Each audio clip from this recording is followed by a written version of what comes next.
Medical కాలేజీలను PPP విధానంలోనే ముందుకు తీసుకెళ్తామన్నారు మంత్రి డోలా బాలవీరాంజనేయ స్వామి. పీపీపీ విధానాన్ని కేంద్ర ప్రభుత్వం కూడా సమర్థించిందన్నారు. మెడికల్ కాలేజీలను ఈ విధానంలో పూర్తి చేసిన తర్వాత ప్రభుత్వానికి ఇస్తారన్నారు. మాజీ సీఎం జగన్ ఫోన్లు చేసి సంస్థలను బెదిరిస్తున్నారని ఆరోపించారు.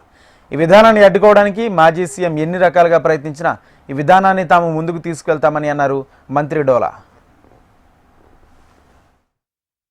మెడికల్ కాలేజీల్ని పబ్లిక్ ప్రైవేట్ పార్ట్నర్షిప్ నిర్మిస్తాం. ఈ సంస్థలో చేస్తామంటే కేంద్ర ప్రభుత్వం కూడా ఇది మంచి విధానం దీన్ని జరిగింది. మేము ఒకటే చెప్తా ఉన్నాం, ఈ విధానంలో నిర్మాణం చేసిన తర్వాత పూర్తిగా ప్రభుత్వానికి ఇస్తారు. ఇది ప్రభుత్వానికి ఉంది. మాజీ ముఖ్యమంత్రి ఫోన్లు చేసి మరీ సంస్థలు బెదిరిస్తా ఉన్నారు. నువ్వు ఎన్ని పిచ్చి పిచ్చి వేషాలు వేసినా మేము ఈ విధానం పూర్తిగా ముందుకు తీసుకెళ్తాం, చేస్తామండి. పరిశీలన చేసుకుంటా ఉండొచ్చు, ఈయన ఫోన్లు చేశారంట అన్నారు. ఏది ఏమైనా పీపీపీ విధానాలు మేము ముందుకెళ్తామండి. ప్రజాస్వామ్యంలో స్వేచ్ఛ ఉంది. ఏ రాజకీయ పార్టీ అయినా చేసుకోవచ్చు, నాయకుడు పుట్టినరోజులు చేసుకోవచ్చు, అన్నీ చేసుకోవచ్చు. కానీ శృతి మించితే చూశారు, ఏదో ఒక ఫోటోలకి ఫ్లెక్సీలు కట్టి జంతు బలి చేయటం, హల్ చేయడం, వేటకత్తులు ప్రదర్శించడం, ఇవన్నీ దేనికి చిహ్నం? ఇది ప్రజాస్వామ్యంలో ఇలాంటి వాటికి తావులేదు.